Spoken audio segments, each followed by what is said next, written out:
With over 400 celebrity interviews and tons of pop culture nerdiness, Too Opinionated is a safe haven for your inner geek.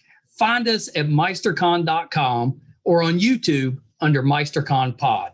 And please subscribe. It would really help us out. Thanks, everybody. Hi, everybody. Welcome to another edition of Too Opinionated. I'm super excited today. I've got D&D creator Kevin Parr with me. So welcome, Kevin. Yeah, thanks for having me, man. I'm glad to be here. You know, I'm such a fan of Dungeons and Dragons. I started playing back in the 70s, and we had a group that played up through college, so up through the early 90s, and we're able to kind of hang on to our characters.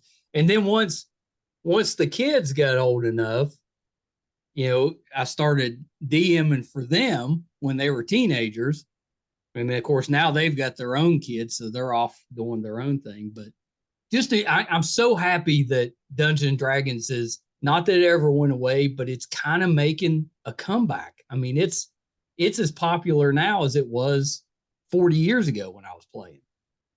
Yeah, no, it definitely is, especially for like Hasbro, who like owns the property. It's like, apart from that and Magic the Gathering, those two properties like the most profitable IPs for them in the last few years by far. And the whole TTRPG community and industry has just seen this massive boom since like 2015 really is when it started rising back up again. And then the pandemic put a ton of eyes and interest on it when we're all locked in our homes and couldn't do anything. That's something to do. Yeah, and I think people really took to it when there was just so many months of just hanging out by yourself, and the idea of a bunch of friends getting together around a table and just telling a fun story together and getting to experience these really epic and sad and stupid and hilarious moments just became more palpable as time went on. Yeah, for sure. Did you go see the movie?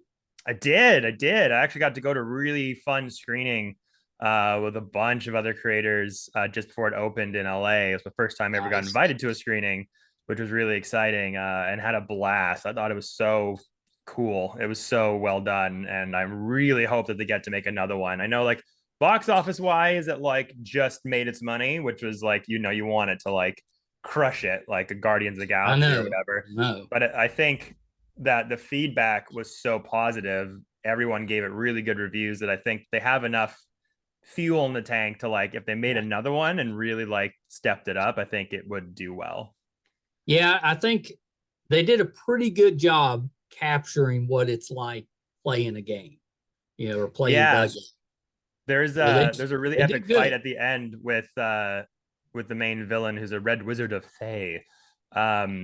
And there's an epic, the Avengers sort of battle moment where the camera goes 360 degrees around the villain as all the heroes are trying to beat them down.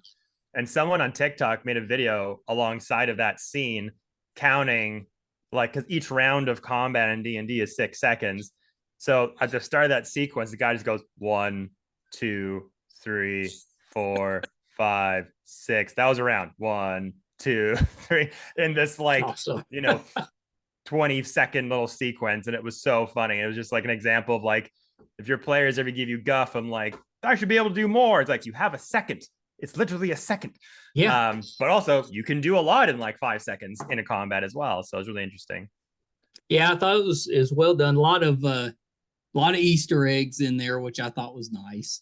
For us older gamers, that was fun, and the stuff with the cartoon, that was great. And the acting was pretty well done. Yeah, it was solid. So let's start this way, Kevin, because I think you've got kind of an interesting journey to get to this point. So talk a little bit about that, because I know you had some interest in acting at one point, but kind of talk about that journey to where you became more of a creator and started working with the role playing games. Because that's a little bit different than I think where you started from.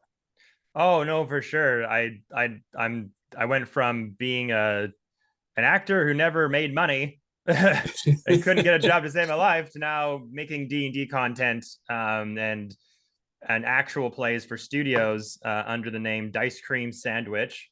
That's my creator tag. It's on all platforms, and now I'm working with an amazing TTRPG content studio called Questline. They're based out of Yeah. Vancouver, and they make amazing, high quality, like film studio quality productions of gaming and things like that, with costumes and Yeah. the whole nine yards. So yeah, I started with acting. Like I started acting when I was like 16. Grew up in the southern Gulf Islands of British Columbia. For anyone who's listening to that, it's very, very niche. If you're from the west coast of Canada, you'll know what that is. But yeah, I started getting acting when I was really young and followed that path till like around 21, and had some really cool opportunities, but it just never, hit the way that I was hoping it would, like most young actors when they start out. But I also had a big passion for geek content and nerd Yeah. content. Like my mom worked for EA Sports, the gaming company, in like the late 80s.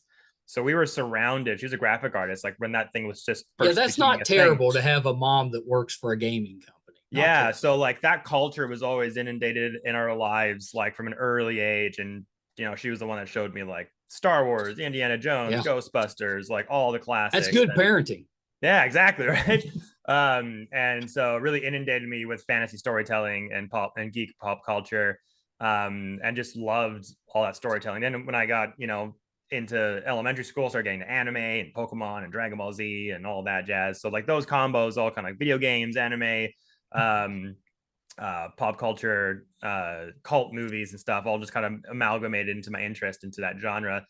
Acting's where it started. Then I took a bit of a break because I was doing it for so long, and then sort of morphed into this path in doing new media, Yeah. um, in like 2014, 2015, when social media content was really like starting to hit its stride as like a serious contender for like Yeah. a position for new media. And the bar I worked at the time needed someone to take over their socials, and I started making these funny skit videos and skits for promotions for like their Facebook and Instagram, and it did really well. And then the wheel started turning. I'm like, seems like the traditional passive media are suddenly so accessible. Like you don't need a Right. $1 million crew to shoot a commercial. You just need your camera, your phone, and a good idea, and it can get seen by a million people. So then I wound up going into new media, and then I opened up my own operation, managing social media and creating content for their businesses. And I did that for a few years. So I was really fortunate enough to like be able to be paid to create and to try a lot of things and to fail, but also succeed, and then just keep working on things that succeeded. And then eventually you build like a portfolio and a way of That's right. working that, fast forward a few years, I started getting into D&D. My friend Geordie Rose, who's now my creative sort of producer partner, who introduced me to the game, and I fell in love with it. It was everything I love about all my passions in life, which is storytelling, improv, but geek culture, fantasy, Lord of the Rings, all that jazz. And then we started getting into the popular actual plays that had sprung up in that time, your Critical Roles and such, Yeah. and was extremely influenced, and was just like, let's just do our own Twitch stream, and people can watch us play D&D on live streams and things like that, just for fun, just to see what it's like. And we did that for a year, just in my living room here, playing Curse of Strahd under just Dicecream Sandwich with a bunch of friends. Did that for a year, and then started making TikTok content right before the pandemic. Started getting on the app and making stuff on there because I had heard it's just was such a big opportunity for content to be seen. It was kind of Yeah. before it really like hit the zeitgeist. Um, and no one's making a lot of D&D content on there lately. So I was making just original skits on there, and then started meeting all these other like-minded creators in the community on TikTok. And then when the pandemic hit, our first campaign ended, and it was just like, well, we got all this time. Like, why don't we just all play together? And everyone had amassed these fairly palpable audiences, but everyone was really eager to watch us all play together because we had grown these little communities Yeah. of an audience. And so I organized a a random set of one shots where it involved like 12 different creators, all various games, and we're all playing together, and everyone's just having a blast. And a lot of people came to watch us play online. Like we had like 400 live viewers in that first stream, and all of our audiences just started to grow. And it showed there was this palpable, That's like, right. yeah, there was a need. People really wanted to see these creators they had followed making DD content play D&D together. What a wild thing that is. So it kind of kickstarted this whole new wave of a D&D content community on TikTok and all these other amazing talented creators started to splinter off and make their own brands and their own Twitch streams and their own games, their own groups, their own live streams. And it's just like picked up ever since to now having come out of the pandemic. I got invited to do live shows at Gen Con, which for all intents and purposes is like San Diego Comic-Con for board games and TTRPGs and stuff like that. And we're going back for our third year this year. Been invited to do live events like D&D in a castle. We got flown up to a castle in London to play D&D with a bunch of people. What was that like? I'll get to that. Then went to got invited to do a cruise recently called the D20 cruise, where it went to Cabo and Mexico and hosted games for people with that. And recently just got back from the very first creator owned and operated live event with D&D involved, from a creator called Quincy's Tavern, which he called the Convergence. And he is a creator that he does these POV videos from his fantasy tavern. And everyone on his channel was like, are you ever going to make it a real tavern? And so we got to team up with a Ren Fair park called Evermore Park in Utah. And they made his tavern a reality that people could come and visit. And there was a VIP package where guests could come and get DM'd by their favorite creators. So a ton of us from the D&D TikTok community got invited down for the week, and we hung out together. And, you know, cut to now I'm working with an amazing studio, like I mentioned earlier, called Questline. And I produced my first in-studio actual play based on the world of Dragonlance for any fantasy novel nerds out there. And it was fantastic. And we're doing more studio actual plays later this year. So talk about a journey from starting from the very beginning of those being like, Critical Role is awesome, I think I could do that one day, to 5 years later, I'm producing my own studio game, like in the same fashion. So it's that's really pretty quickly. Yeah. Well, that pandemic, like, it gave everyone an amazing opportunity if you were fortunate enough to have any kind of support during that time.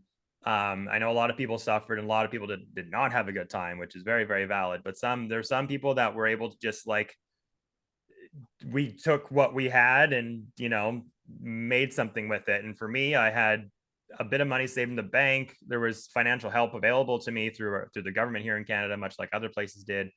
And we all needed something to do. We had to take our mind off things. So I was like, I'm just gonna pretend that making D&D stuff is my full-time job, and just was at it every single day. And it afforded the opportunity for a lot of people in the creator community just to like pretend like this is their job for a while. And because we had financial assistance from the government and all that, we were all able to pursue our dreams for like a year and a bit. And for a lot of people, that's all they needed to kickstart it and just go with it, which is insane. And who knows if that event didn't happen, who knows where we'd be today. A lot of things wouldn't have gotten created. A lot of creators wouldn't have started their own paths. And there's millionaires made out of that pandemic as far as content creators go. Yeah, so that's absolutely, it was a good time for us as a podcast because everybody was stuck at home looking for something to do. So when we went looking for guests, that was the best year we'd ever had, was 2020. Yeah, same with Twitch. Like, getting people to watch a Twitch stream can be very difficult. It's a very popular medium. It's very oversaturated. But there was just this window where everyone was at home. Everyone needed to watch stuff. So we took advantage of it. And we were all collaborating and creating with these amazing storytellers that also had their own audiences that also wanted to watch them do stuff. So it was just a moment in time that we all just took advantage of in that fashion. But to go back to your answer, how was D&D Castle? It was pretty nuts. It was insane to be flown to the UK. It was a castle in Newcastle called Lumley Castle. And the people that ran it invited me out to run some games for some folks. And they invite like really amazing people in the space to all come and be a part of it. So for a whole week, you get to live in a castle, get to hang out with people, play D&D all day. You get meals prepared for you. There's like little games and events going on around the castle during that time. And they have it like twice a year, I think. So if everyone's interested, you can go online and find it. It's very easy to find. I don't think there's a lot of other people playing D&D in a castle out there. So yeah, go check it out. But yeah, it was quite a whirlwind experience. And then after that, I just spent like 2 weeks afterwards just hanging out in London. And that's the dream, right? That was just like a holy crap. I can't believe I'm being flown out to play D&D. It's insane. That's not the worst day job.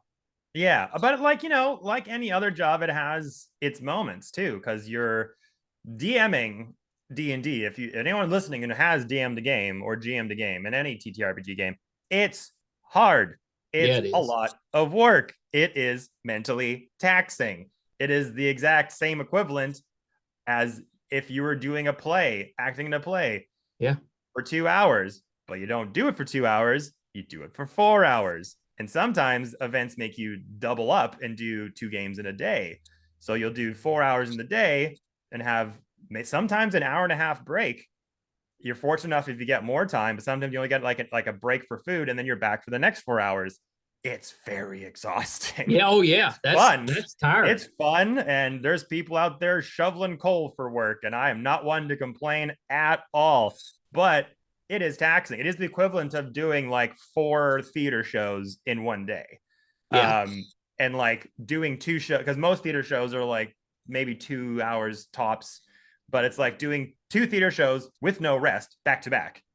Then you get an hour Yeah. break, and then you do 2 more theater shows back to back with no break. So, because the DM, you're playing all the parts, you're figuring out the story, you're writing it, you're improvising on the fly, you're making sure all the monster stats are good. Someone's not having fun. Why not? Okay, I got to make sure this person's having a good time too. And it's very mentally taxing. So there's a lot about it that's awesome, and I'm so privileged and grateful for all the amazing opportunities that I can get. But yeah, sometimes running events, it's a dream to be able to be invited to stuff. But yeah, sometimes it does get, like any other job, it can get a little draining, and it can be like, oh, that was a long day. But at the end of the day, if I'm quote unquote complaining of, oh man, I had such a hard day, I had to play D&D for 8 hours, like my life's not bad, it's going okay. No, that's not terrible. Yeah. With that. And I'm assuming that the acting experience probably came in pretty handy, DMing. Oh, for sure. Yeah, for sure. I mean, the way that people play this game, this experience, it goes in all different directions. Like there are people that don't have to make it a dramatic experience. They just pick up a book, they have their friends around the table, they just read what's on the page, and like, okay, so you go to this dungeon, this guy's here. What do you do? I do this. Okay, flip, flip, flip, flip, flip. Yeah, so this happens, and now roll initiative.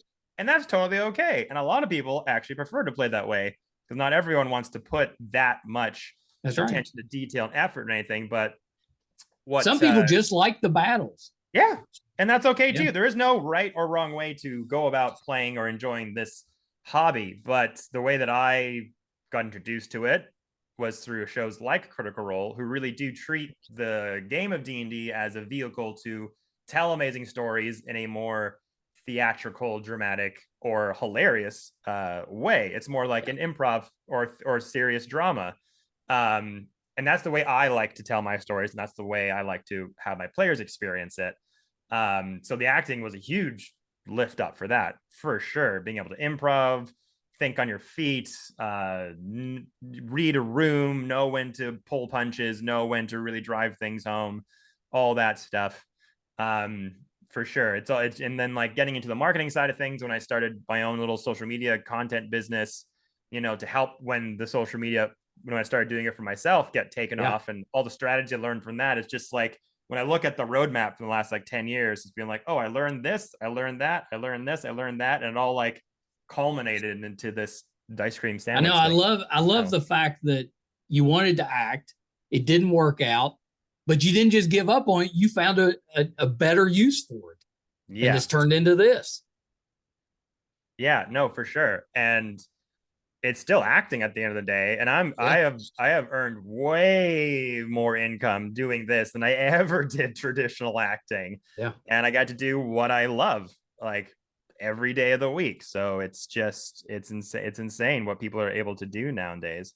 Yeah, it's terrific. And just to mention, Dragonlance, one of my favorite book series. It's the first 6 books, especially, where you kind of get the main story. But I spent years pushing those to the kids. Be like, you want to try this one out, because it's, especially if you're getting into fantasy books for the first time, it's a very easy read. It's a very good introduction. It's just like playing a game, and it's got all of that there, and then it'll kind of introduce you, and then you can go into a little heavier fantasy after that if you want to. Yeah, no, it's great. It does a really good job of like describing what it's like to play D&D as well when you read the Yeah. Dragonlance books. Much like the movie did, it gives you a very palpable connection to what that experience is like. Yeah. Like I'm still reading through like the complete series of novels that those creators put out there. Yeah. And there's situations, whether it's battle or characters talking to each other or big reveals that happen in the story, you're like, oh, I've definitely been through that. I've like done that to people, or I've been in a game where those things have happened, and it's just phenomenal. It's all so good. Yeah, that's awesome. You said you did Curse of Strahd, which Ravenloft, it was just Ravenloft when I was growing up, but that was always one of our favorite modules. Do you do some of the kind of classic modules, or most of the stuff are you making original content? It depends. So the amount of campaigns and projects I've been able to stream, it kind of comes and goes. Like the first one we did was Curse of Strahd for like just doing like campaigns. Then the second campaign that I did on my Twitch channel, it's on my YouTube as well, all under Dicecream Sandwich, I called Beyond the Realms, and that was a complete hodgepodge homebrewed story that was inspired by a lot of various like it was my love letter to all the things that I love: Marvel's studio storytelling, anime, all that. And I would like read one shots or campaign books and take like bits and pieces of them and stitch them together and make it my own. So that was an original story that we did that for a year and a half, and that ended just earlier this year or late last year. But other than that, like as far as streamed stuff, like the Dragonlance actual play we did, that was a condensed version from the campaign book that Wizards released. Yeah. Because they released a module for Dragonlance, and it's amazing. It's really, really fun. But on the show, we'd like to do things in 4 parts to just not drag it out too long. They change up the story or the type of game they play on the studio every month, so the audience is always getting something new, which is really interesting and cool. If you're really into the space and you want to see more systems or other games be played, you don't have to be invested in a story for a year, which also nothing wrong with that, but it's one of the benefits of the channel, I believe, is that there's always something new going on. So if you really like D&D, you'll get that, but maybe 1 month it'll be a different game system. Like, oh, I've always wanted to see this played. I wonder what it feels like. So yeah, Dragonlance was condensed, and we're working on. I'm working on just starting to work on the next studio actual play for Questline that I'll be GMing coming soon. And I can't say what it is just yet, but it will be a different system from D&D, one that you all know and love, and it will also be another condensed version of a very popular campaign adventure path. Yeah, that's exciting. Yeah. Do you have a favorite role playing game, not D&D? Not D&D. Well, I guess I'm giving away the mystery here by saying this, but Pathfinder, I just recently started getting into, and I guess I just might as well say yes. The next actual play that we will be doing. See, that's just good podcasting on my part. Yeah, exactly, right. You got it out of me. No, the next studio game that we're looking at doing is a Pathfinder game. Yeah, that's awesome. Based off of the Bloodlords Adventure Path, for any Pathfinder fans out there, that just came out, which is an hilarious undead necrotic sort of Tim Burton-y flavored story that's like full of vampires and zombies and mummies and all that good stuff, but it's like campy. It's fun. It's not like dreary and awful, which there are some like gory fun bits and bobs in it, but it's like all within a lighter tone than like horror. So yeah, we're looking into maybe going down that route next, which is super exciting. That was the adventure path that I used to start practicing with the Pathfinder system, and I loved it so much. I'm like, we should just do this. Like, let's just condense into 4 parts and show the world what we can do with it. But yeah, that's awesome. I'm also got I got a bunch of other starter sets over here that I haven't had time to start yet, but I'm going to. Call of Cthulhu, which is I was going to bring up classic. Call of Cthulhu, which is extremely difficult to survive. Yeah. It's very, you're supposed to die. Like if you survive, you are a champion, but most likely you are supposed to die. But yeah, Call of Cthulhu, for those that know, it's a Lovecraftian themed storytelling Yeah. game. Usually set, in the past, like think 1920s, 30s, sometimes even like 1890, depends how far back, Yeah. what time period you want. But there's always an eldritch, creepy, horrific, suspenseful mystery going on in the background where everyone starts losing their minds and everyone thinks people are talking into the walls and someone goes crazy and stabs somebody and like, well, how did this happen? And it's a mystery that you have to solve and unfold Yeah. and figure out what the real story is.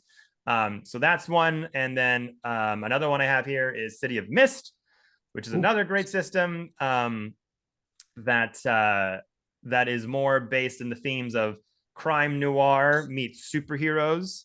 Yeah. So your long trench coats, your lit cigarettes going through the steam-filled streets, but there's superpowers involved, and people have these amazing abilities. Kind of like gritty Marvel, like your Yeah. Daredevils and your Jessica Joneses and Punisher. But it's a really cool system, and I haven't That's even fun. been able to dive into it yet. But it's got a big fan base, and people love it for the narrative version of it. It's a D6 system. It's very simple, but it's more based on the narrative storytelling aspect than like all the crazy amounts of dice you get to roll. But it's also supposed to be super good. And then the last one I have here that I'm looking at right now is Dune, a Ooh. TTRPG game with the world of Dune made by Modifius. Agents of Dune starter set. It's still in this plastic wrapping, but it's a world that I love to death. The movie that came out was so goddamn awesome, and It was I just great. the trailer for the second part just came out, and I cannot wait to watch that. So yeah, and that's just a small snippet. Like there's so many other ones that I want to dive into and try. But those are I'd ones I'm love looking to at right see you do like some of the old TSR games, like Gamma World, Star Frontiers. There was one called Boot Hill that was now. kind Yeah. of a Western. Those would be fun. I mean, they don't make those anymore, Mm-hmm. but that would be kind of fun. There was also one, it wasn't TSR, but it was based on King Arthur. It was called Pendragon that Right. we used to play back in the day. But I think those would be a fun ones to kind of revisit. Yeah, there's so many options, really. It's when you're doing actual players or finding an audience to watch these streams, it's a bit of a mixed bag because you want to be involved or play with products or games that people know, that they recognize, because sometimes if you go too far off the other Yeah, side, it's just really, really niche. People are like, what is this? that's I've right. never heard of I that. have no clue. Yeah, but if you market it right, if you got amazing storytellers involved, it usually does find its audience Yeah, one way or another. But there's such a need and a hunger for a lot of these other TTRPGs, tabletop role playing games, various systems that people are interested in and want to see besides D&D, because D&D has gotten so popular. It's been a lot of people's gateway drugs into that that's kind of right. genre. So like I've played a lot of D&D, but like what are the things that are out there, and learning a new system is hard. So for a lot of people it's just a lot easier to like watch someone else play it to be like, ooh, that's my thing, or like, oh, I don't know, Yeah, before they put in that investment to try to learn it. So yeah. That's I think what you're doing is really terrific. And even though it sounds amazing, I know it's difficult because that type of where you're public facing most of the time, or you're interacting with people all the time that you're doing that, whether it's online or in person, that can be exhausting. I mean, mentally, it can just wear you out. yeah, I mean, there's times where that experience can feel that way, for sure. But that's where choosing a good cast and a very interesting, engaging group of creatives helps that not to feel that way. Because if That's you're right. all on the same level and you're all trying to tell the same story and you're all super passionate about it and you're just riffing and having a good time, sometimes 4 hours goes by in a blink of an eye. Yeah. But if you're unfortunate enough to be in that situation, whether you're playing at home or on a project, and maybe you just misfired on who you wanted to be a part of it and you're just not gelling, or it's like pulling teeth to make them role play, or be on your level of sensibilities when it comes to comedy or drama, yeah, it can feel very, very hard to Yeah. drag all that stuff out. But if you've got that sweet spot of the right creatives that are all working on the same wavelength, it's magical. Yeah, for sure.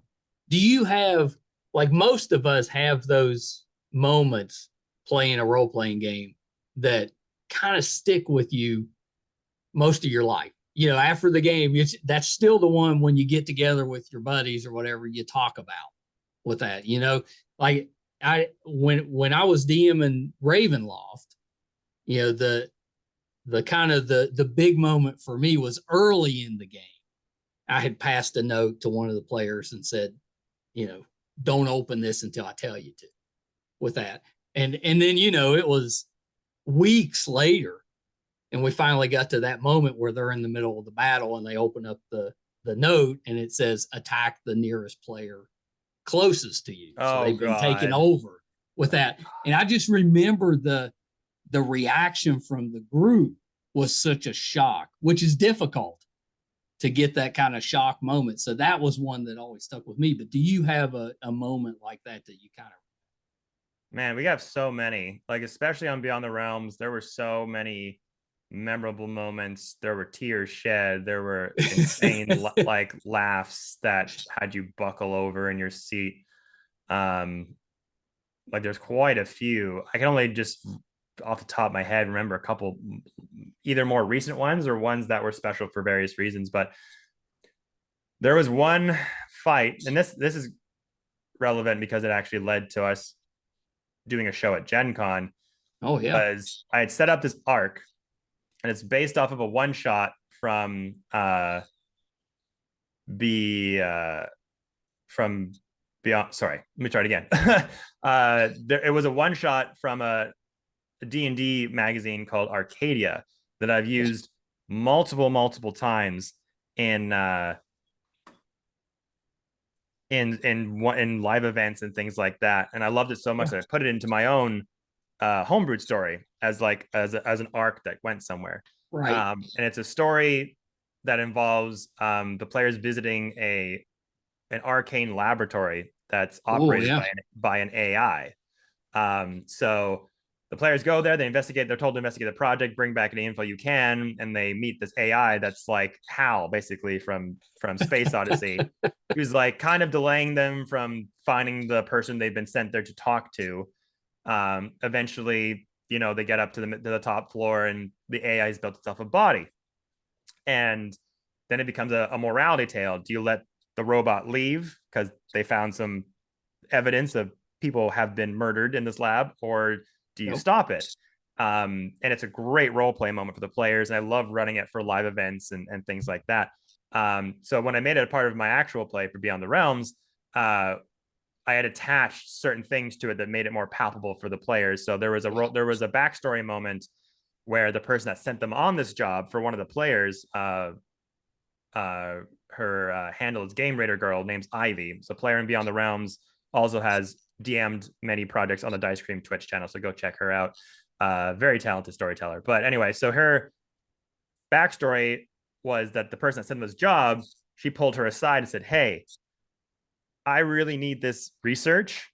I know that your sister passed away a long time ago. If you bring back you have to bring me back any evidence of this project.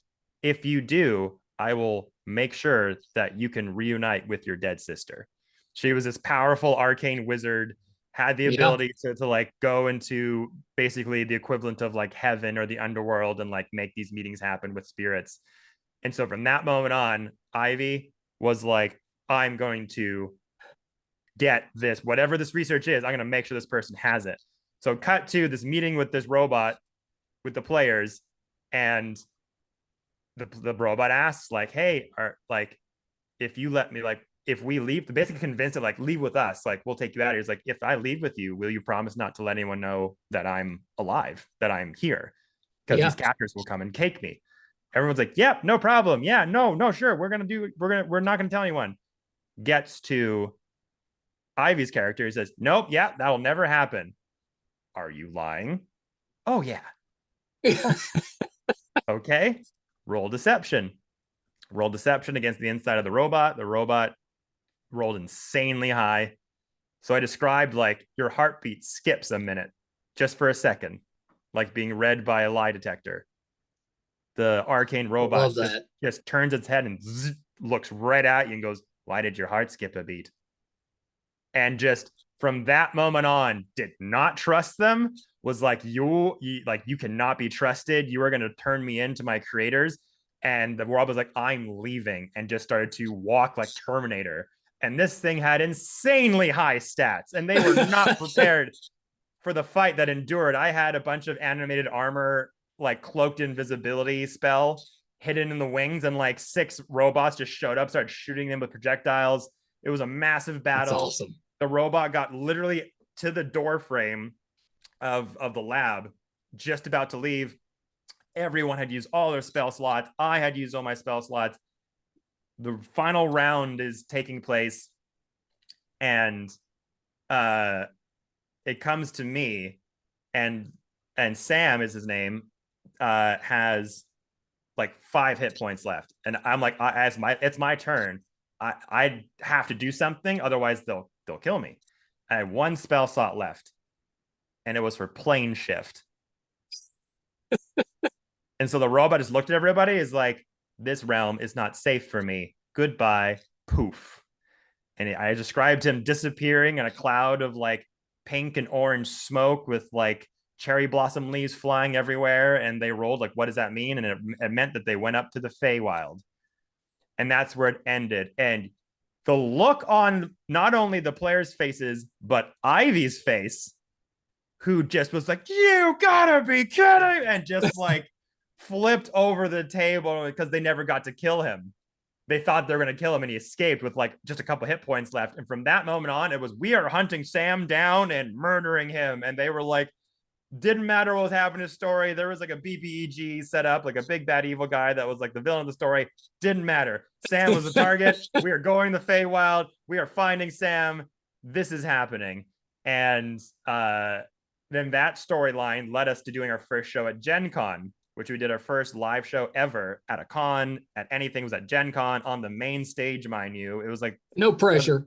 No pressure. Yeah. It was during COVID, like getting out of COVID too. So like there were mask restrictions really, and like attendance was halved. So like we played to like an empty theater basically, but there was a live stream as well. So we had a lot of people watch it online, but just our friends were in the first couple rows, but it was a massive theater. And we got to do that Sam fight on stage at Gen Con. Oh, that's awesome. And it was phenomenal. It was so good. So that's one of my favorite stories to tell. That's a terrific story. Yeah. A more fast-paced one. We did one of the show we did last time at Gen Con was a Spelljammer one shot with a live audience in the second stage. Had a great time. The villain turned out to be Vecna, surprised them all. Had a great, awesome mini made by a great creator called Magecraft Minis that made a custom mini statue of Vecna. They fought it. One of the players cast Modify Memory on Vecna and said, hey, and I failed, and was like, hey, stop doing this. We've all been friends for years. And she described like all these loving memories of Vecna and the party, like eating cotton candy and like holding hands in a field of flowers. And like, we're just playing pretend. We're just like wrestling, and we're all going to go on the spaceship and just live happily ever after. And that was the end of this one shot. And the crowd stood up and roared and cheered. And we're fortunate enough to come back to Gen Con this year. For anyone that's listening to this, that's going to be attending. Back doing 2 live shows. We got a lot of, we always bring together a great hodgepodge of creators from all over the place in the D&D world and TTRPG space. And one of those groups is going to be continuing the story that we did from that very same adventure. So you'll get to see the continuing story of the Spelljammer crew and Vecna, who's now going to be a part of the cast. And we have a very special guest who's coming in to play Vecna. So if you're lucky enough to be at Gen Con this year, to look out for that show. It's going to be... But Vecna is actually playing with them now, right? Yes, they are all friends. I love that. I love that. And yeah, it's going to be pretty goddamn amazing. So I'm very, very excited. It's almost Guardians of the Galaxy like. A little bit. Yeah, it's got a little flavor like that. I have not seen the new movie just yet, but I'm very, very excited. Yeah, that's awesome. Well, Kevin, thanks for taking a little bit of time with us. I think what you're doing is just absolutely terrific. I never would have imagined this type of thing back when I was playing as a kid. You know, I love the way it's grown and turned, you know, that's part of the reason it's making such a comeback is because of the online stuff. So I love that. So Yeah. yeah, thank you so much for coming in. You got to come back. Tell us some more about that, some of your adventures. Hey, no problem, man. I'll come back whenever you need me. I love being able to be fortunate enough to be invited to podcasts like this. Thank you for having me on the show. It's been Of awesome course. talking to you and your audience. But yeah, if anyone else there is interested in the stuff that I do, you can just follow me on all social media, Dicecream Sandwich, Yeah. posting daily on Instagram, TikTok. You can also follow Questline, the studio that I Yeah. produce content for. Questline D&D is on Instagram, Twitter, uh, YouTube, Twitch, and look out for those new projects coming down the pipe. Yeah. You got a lot going on. When you're not gaming, what are you doing? Hanging out with my lovely girlfriend and eating junk Is she a food. gamer? She is actually, yeah. Okay. All right. That's That how we helps. we wound up. We met because she was also into D&D, and she's also becoming a very awesome DM lately as well. So That's awesome. she gets to Yeah. host Good games for for you. me, who never gets to play in things. So yeah. What's, do you have like a classic character that you prefer to play? Like when I'm a player. Yeah. When you're a player. I mean, I don't really like. I have like a couple of characters that I've played. I've only really done 2 campaigns. Yeah. But the character that I played in our Strahd game, that was like the first thing we ever did, was a Triton fighter called Les Paul, and was kind of like a Thor personality who was very Yeah. proud of their heritage and just wanted to be the best, but like is dumb as rocks, and Love it. love that character. I played the first character I ever played was the story that Geordie DM for me way back when, and it was a halfling monk called Fender Strat. So that was fun. He was supposed to be a bard, so I named him Fender Strat, and there was like, no, let's do a monk instead. But yeah, I don't really have like a particular go-to character or anything. I just I just haven't been able to play a lot as a player, so I haven't Right. had the What chance to makes really sense. explore a lot of stuff. So now that like my girlfriend's DMing games, I'm playing a peace domain cleric who's a plasmoid in that Oh, game of hers, which has been fun to play with. And then in Geordie's doing a home game for us just recently, based off Call the Netherdeep, which is a Critical Role written campaign that came out. And I'm playing a bard fairy in that one. That's College of Spirits Bard, which is also a really fun class to play. So I'm just starting to kind of branch out. But yeah, I don't know. I don't really have. I think you can make any class combination, any heritage race combination amazing. It's just up to your imagination that's right. to dip in whatever you wanted to make it very interesting. So I'm just fortunate that I got a few games right now that I'm able to explore a lot more stuff. But yeah. Any advice for someone that would like to get into role playing games, but is maybe a little nervous about starting? Advice. Well, it depends if you're the player side or the DM side. Player side, there's a lot of resources to play, like Yeah. online specifically. Some people have preferences for online or in-person play. For if you're just curious and you just want to dive in, quick, easy, don't have to worry about getting a bunch of people around a living room table or anything. There's a great website called startplaying.games. Highly recommend. I've worked with them a few times.